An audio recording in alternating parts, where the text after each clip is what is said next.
Hello guys, good morning. Welcome to my YouTube channel live trade with Abhay. जैसा कि आप सभी जानते हैं, आज का हमारा टॉपिक है बिक्स। बिक्स एक वॉलेटिलिटी इंडेक्स है। बिक्स कैसे काम करता है, तो आइए जानते हैं। बिक्स में कुछ वैल्यूज़ होती हैं, कुछ की फैक्टर्स होते हैं जो कि 0 to 100 होते हैं।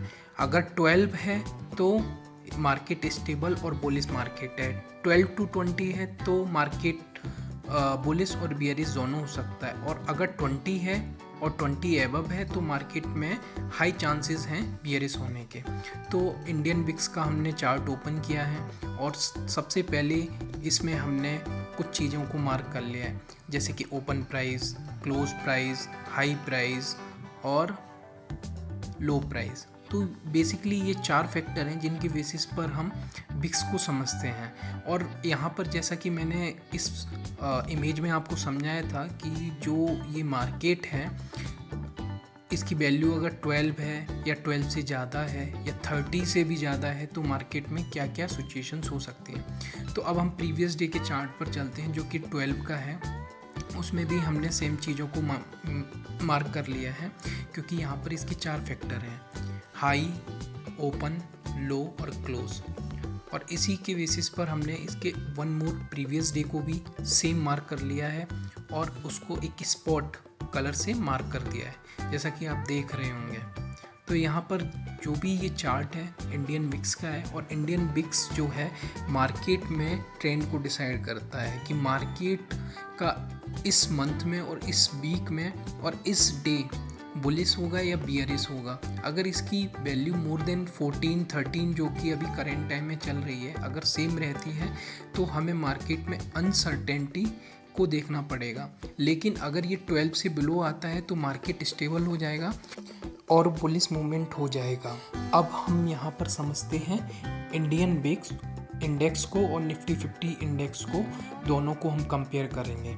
जैसा कि आप सभी देख रहे हैं, लेफ़्ट साइड में जो इंडेक्स है वो बिक्स का है और राइट साइड में है वो निफ्टी 50 का है। तो हमने क्या किया है, जो की फैक्टर होते हैं जो ऑलरेडी मैं आपको बता चुका हूँ, ओपन, हाई, क्लोज और लो, तो वो सारी की फैक्टर हमने इसमें मेंशन कर लिए हैं बिक्स के चार्ट में और निफ्टी 50 में। अभी आप देख रहे हैं जैसे कि हमारा जो मार्केट है बिक्स के अकॉर्डिंग निफ्टी 50 में ओपन हुआ था, ठीक है।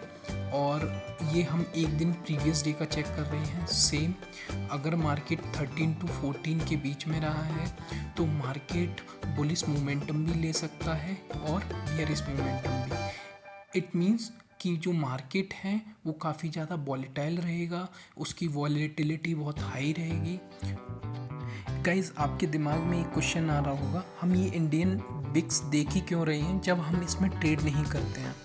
तो मैं आपको एक चीज़ बताना चाहता हूँ, मार्केट में 2 प्लेयर होते हैं, ऑप्शन बायर और ऑप्शन सेलर। अगर मार्केट स्टेबल है तो ऑप्शन सेलर के लिए बहुत ही लाभदायक रहता है और प्रॉफिटेबल रहता है, बिकॉज उसमें जो प्रीमियम है वो कंटिन्यूसली डिके होता रहता है।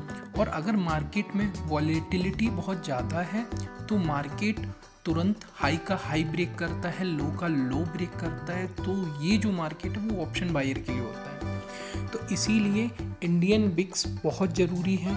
जो भी न्यू ट्रेडर्स हैं, बिगनर्स हैं, या फिर जो स्टॉक मार्केट में आना चाहते हैं, वो इंडियन बिक्स के बारे में ज़रूर देखें और एनालिसिस करें। तो कम टू द पॉइंट, मैंने यहाँ पर ऑलरेडी आपको दोनों इंडियन बिक्स और निफ्टी इंडेक्स दोनों मैंने आपको समझा दिए हैं। अब यहाँ पे कुछ चीज़ें हैं इनसे रिलेटेड, जैसे कि जो बिक्स इंडेक्स है आप यहाँ पर देख रहे हैं, अभी जो लास्ट इंडियन बिक्स इंडेक्स गया है 13.39 गया है। तो ये जो इंडेक्स है वो दिखा रहा है market right now comes into the stable, but FII की सेलिंग की वजह से क्या हुआ है, मार्केट बहुत ज़्यादा बियरिश हो गया है। तो मार्केट में आने वाले कुछ दिनों में आप देखना मार्केट कभी भी अप डायरेक्शन और बुलिश मूवमेंट ले सकता है। तो गाइस, ये होती है टेक्निकल एनालिसिस, जिसके बिहाफ पर हम आपको चीज़ों को गाइड कर सकते हैं, जैसे कि इंडियन बिक्स और निफ्टी का चार्ट। निफ्टी 50 ऑलरेडी मैंने बताया है, निफ्टी 50 इंडिया की टॉप 50 कंपनीज़ में आता है। अगर गाइस आपको मेरा वीडियो अच्छा लगा हो तो हमारे चैनल को लाइक करें, सब्सक्राइब करें।